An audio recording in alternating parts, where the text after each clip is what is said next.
Hey, this is Brian again, and I'd like to ask you to do a favor.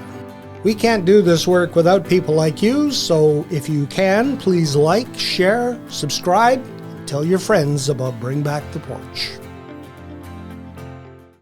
We kind of hijacked them a little bit, and we spun this idea of a Rise Up documentary. So they came out and they filmed the whole weekend, over 100 hours of film. So they've been, going through that and putting together a pretty special documentary for, our community. This episode of Bring Back the Porch brought to you by Bernie Leahy, River Street Realty. Let's get you home. What's your favorite song? My favorite song? I'm thinking Fifth Dimension. No. No? Wouldn't you like to ride in my beautiful balloon? I grew up on country and western, so okay. I would say it'd probably be a Merle Haggard song. Okay, all right. Probably Mama Tried. Okay, Mama Tried. Well, yeah, I was thinking that it would be the Fifth Dimension because we're talking today about the Rise Up Hot Air Balloon Festival, which you brought to Medicine Hat 5 years ago. Yeah, I did. Willie Taillon is my guest today, if you haven't figured that out already. It has come a long way in 5 years. It has. The pandemic was 2020 and sitting at home bored and looking for something to do and learn. And I reached out to the Calgary Balloon Club and learned how to fly a hot air balloon and attended a gathering with 16 balloons. And I thought, this is something cool. We need to do that in Medicine Hat. You became a ballooniac?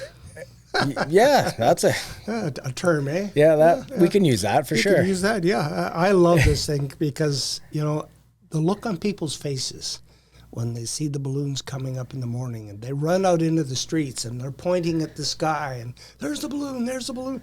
Everybody on social media, they're telling people, yeah, the balloons are up. You have brought the community together. And that was our goal. Mm-hmm. Our three values are community, connection, and hope. And we try to pride ourselves on that, and that's what we're trying to achieve over the festival weekend. Now, the festival is in May, but there's something very important that is happening way before May. You have something special coming in April at the Monarch Theatre. We do. So last year, we hardly get any sleep during a festival, and we thought we'd push that a little bit. And last year, we filmed a documentary during last year's festival, so we didn't sleep at all, maybe a couple hours at night. But it was really good experience. We had a production team from BC come out, and it kind of just happened that they were talking with the Skateboard Association, and then they got my name and number, and they called me, and we kind of hijacked them a little bit, and we spun this idea of a Rise Up documentary. So they came out and they filmed the whole weekend, over 100 hours of film. So they've been, going through that and putting together a pretty special documentary for, our community about Rise Up and, that community connection hope part that we're trying to bring to Medicine Hat. And it'll be at the Monarch Theatre on the 17th, 18th, and 19th of this year. Yes. And the tickets are available? They're available through tix.ca. It's going to be at the Monarch. The documentary is going to be about 75 minutes to 90 minutes. They're still working on the last kind of 20% of the documentary. They assure me it's going to be ready, and I trust them. So we've seen a couple little tidbits. We're going to release some trailers and some teasers as, the next couple of months leading up to it. So we're excited. As a result of the pandemic, one local man has taken up a new hobby, one that allows him to see the world from a different perspective. It's a kind of a sport you don't really hear about, right? When you were first dreaming of this festival many years ago, remember back when this was just a thought? It was kind of cool not knowing what we were getting into. Are you at all surprised at how successful it's been? It's been cool to see just the reception from the community. 30 this year, 50 next year, 150 the year after. Do you know where and when it should or could stop? All right. Everyone have fun this weekend. Let's go. Let's get some balloons ready. Let's go. Now, the money, where does it go? It stays with our nonprofit, Our Collective Journey. So that's our goal too. When my wife and we had this idea of hosting a festival, we wanted to attach to a nonprofit.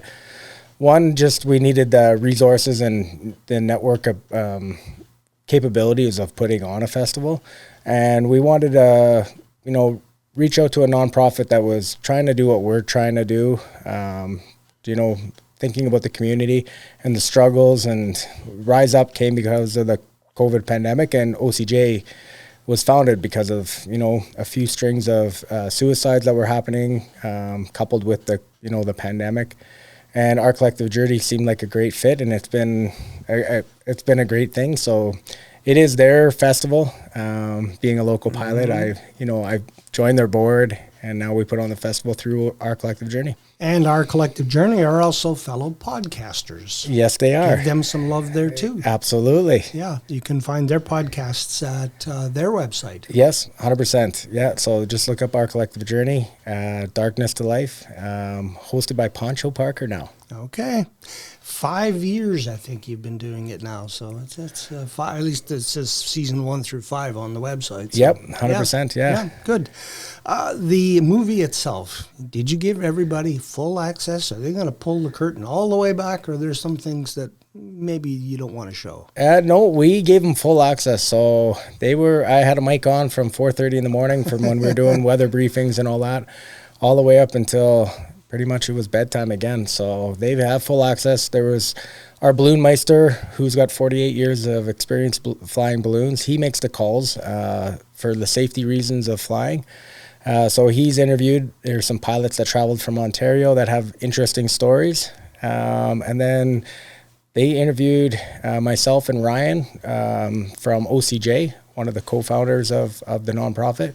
So we spent a whole afternoon down at Medelta Potteries, and we just talked about the community part and what we're trying to achieve and capture that and share that part of, the core is always going to be the balloons.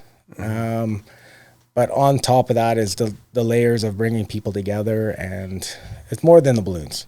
You have a community across North America with balloonists. We do.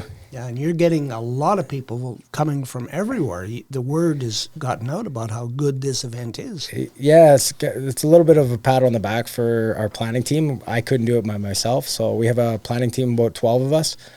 We bust our butts to work hard to, host a first-class event for the pilots, obviously for the community, the corporate sponsors and the business world that helps us financially put this on. They put their faith in us, and we try to, in return, put on a good weekend for our community. So it's been a lot of work, but it's been rewarding work. So do you know how the documentary is going to go? Is it going to start like early in the morning before the sun, the briefing? Are they going to do it chronologically or theatrically? I don't know. Actually, I won't watch the documentary until the first night on the April 17th. So my wife and I were a little nervous to see ourselves on the big screen. Even just hearing your voice on a podcast, you kind of roll your eyes. And you get used to it. Yeah, you do, but for me, I'm not in the industry, so I'm just like, oh. So I've been doing it for 50 years, and I still groan. What did you say that for? But it's just part of life. It's warts and all. Yep. Do you know if did you have a camera up in the air with the balloons? We did. So we're going to see some fantastic images. Fantastic ones. The one that we were doing, so as pilots, when we're flying, we kind of some tasks. So our balloon meister, one of the tasks that we do is hare and a hound. It does a few things for us when we're flying. It keeps all the balloons together, and we're trying to mimic what that lead balloon is doing. And then when he lands, he puts out a big target, and then we want to throw a marker at it. So we can't steer while we're flying. We can go up and down, and at different altitudes, the wind directions change. So he gets a head start. Then we launch, and we try to follow kind of the path he took. So the flight that Emily was in Dale's balloon, so she was going through a flight. We flew over the airport. We all radioed into the tower. We all did touch and goes like we were fixed wing, aircrafts. And then we carried on to the target, and there was quite a few balloons that were right in that area. So yeah, there's going to be some exceptional shots on that flight for sure. I'm looking forward to that. How did you get started? You said you contacted the Calgary Balloon Club. Why? So in 2017, my wife and I and two other couples, we were traveling to Arizona for New Year's Eve. We went to a hockey game down there.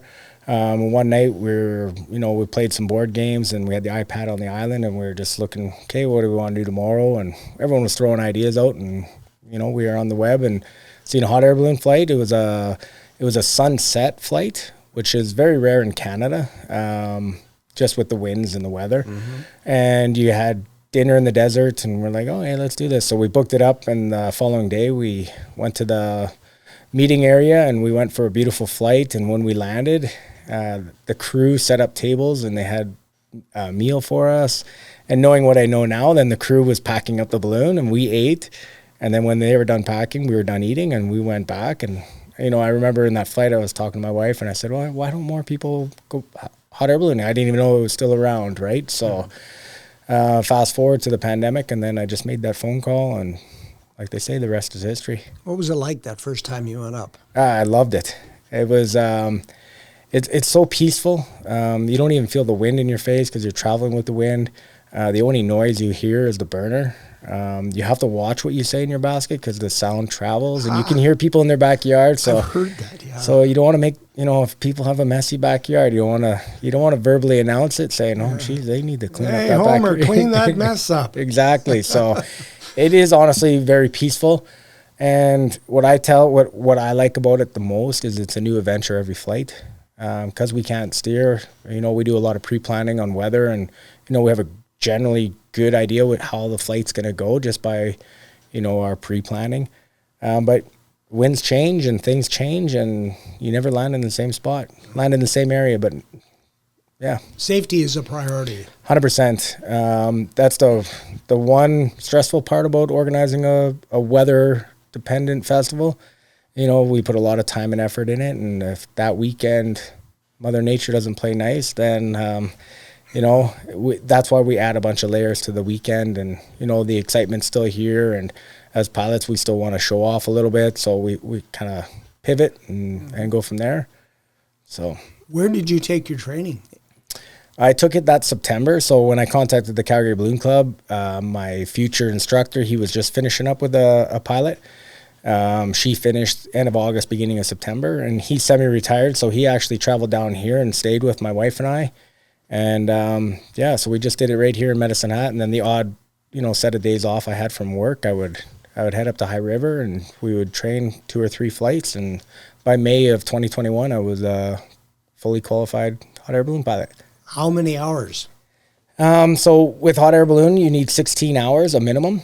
And it's got to be over 12 flights, so you can't just go for a really long flight. There's 3 tests, and then he's got to give you approval that you can go and do 2 solo flights for him. So then he chases, and you go on the balloon by yourself, and you go for 2 flights. So, yeah, it's a minimum of 16 hours, and then you just start, you know, building your hours after you get your license.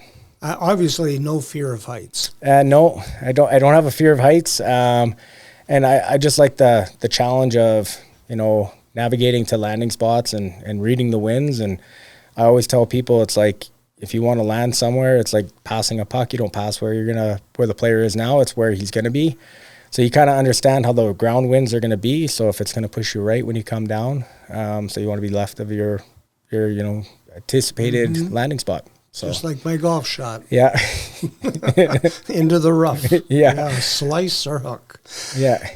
Have you, or do you know if anybody here in Medicine Hat has caught the bug after being exposed to the Rise Up Hot Air Balloon Festival? I don't know of anyone. There's been some questions, and people ask the same questions that you've asked today. I know there's some younger generation that are interested. The ones that are just like 14 and 15 years old, they've kind of caught the bug. And last year we had one, I think he'd been 13 or 14. He was our youngest volunteer, and he crewed the whole weekend. And yeah, so he's very interested. So it's super, super cool to see someone, you know, and then there might be, you know, someone moving to Medicine Hat that has a balloon. So, so yeah, so there's going to be hopefully maybe a few more pilots in the area moving forward. Volunteering is a good step for people interested in this sport.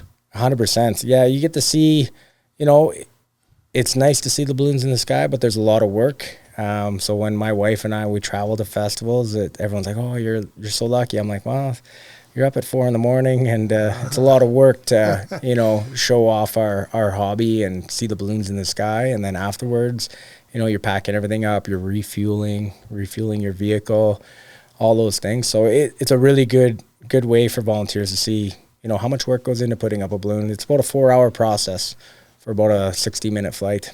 Okay, and it is not a cheap hobby. It's like any hobby. They cost you money. That's why we work. Yeah. Well, you know, I was reminded of that joke about the guy who was in the circus, you know, with the working cleaning up after the elephants. And somebody said, well, why don't you quit this job? And he said, what, and get out of showbiz? But, you know, a lot of work behind the scenes. 100%. Yeah. Back to the Monarch Theatre, April 17th, 18th, and 19th.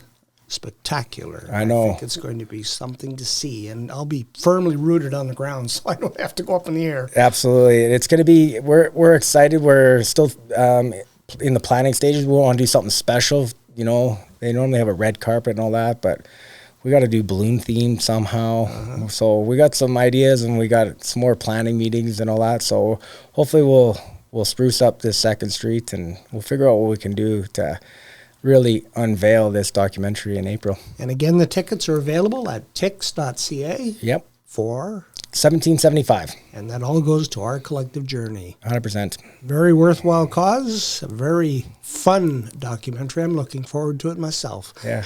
Willie Taillon, thank you, and we'll visit with you again before the festival in May. Absolutely. Thank you for having me today. You're welcome.